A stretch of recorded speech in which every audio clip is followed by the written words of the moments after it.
Hello friends, welcome to my channel. তো কাঁঠালের দানা বা বীজ দিয়ে অনেকেই তো অনেক কিছুই রেসিপি বানিয়েছেন। আমি প্রথম একটা ইউনিক নতুন ধরনের কাঁঠালের বীজ দিয়ে রেসিপি বানালাম, সেটাই আপনাদেরকে শেয়ার করলাম। তো এখানে দেখতেই পেলেন, প্রথমে একটা বড় সাইজের বাটি, এক বাটি কাঁঠালের বীজ নিয়েছিলাম। সেটা প্রেসার কুকারে দিয়ে সিদ্ধ করে নিলাম। এরপর দেখুন, এই যে সিদ্ধ হয়ে যেতে খোসাটা ছাড়িয়ে নিচ্ছি।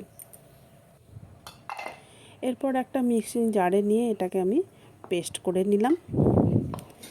এরপর পেস্ট করা কাঁঠালের বীজ বা দানা জলের মধ্যে নিয়ে নিচ্ছি। এটাকে জলেতে বেশ ভালোভাবে আমি মিশিয়ে নেব বা গুলে নেব।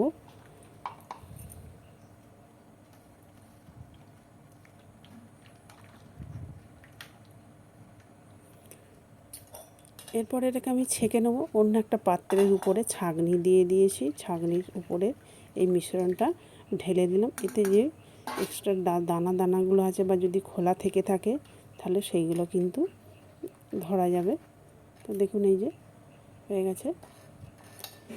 এরপর উনানেতে কিন্তু আমি কড়া বসিয়ে দিয়েছি।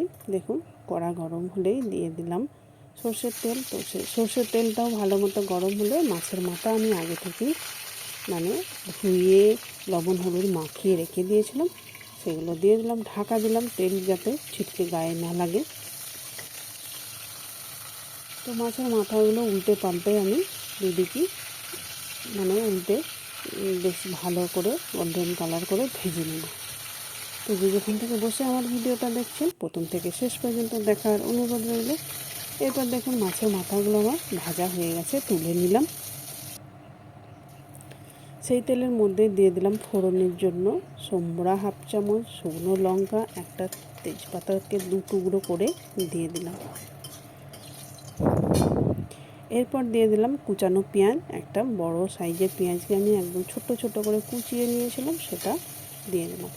পেঁয়াজটা হালকা গোল্ডেন কালার হয়ে আসলে দিয়ে দিলাম আদা ও রসুন বাটা হাফ চামচ করে। তো আদা রসুনের কাঁচা গন্ধটা চলে গেলে দিয়ে দিলাম কুচানো টমেটো। একটু ছোটো সাইজের টমেটো নিয়েছিলাম, সেটা দিয়ে দিলাম। 2টো কাঁচা লঙ্কা দিলাম।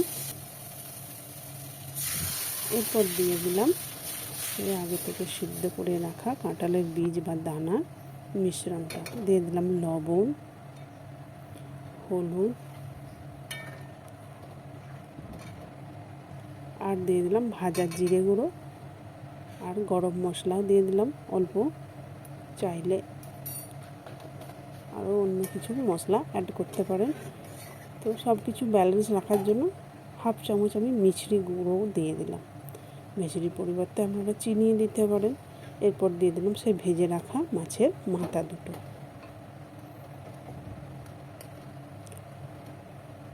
তো যারা আমার ইউটিউব চ্যানেল থেকে দেখছেন, একটা সাবস্ক্রাইব করে পাশে থাকবেন, আর পাশে থাকা বেল বাটনটি অল করে রাখবেন। তাহলে আমার নতুন নতুন রেসিপি ছাড়ার সাথে সাথে সবার আগে আপনার কাছে পৌঁছে যাবে।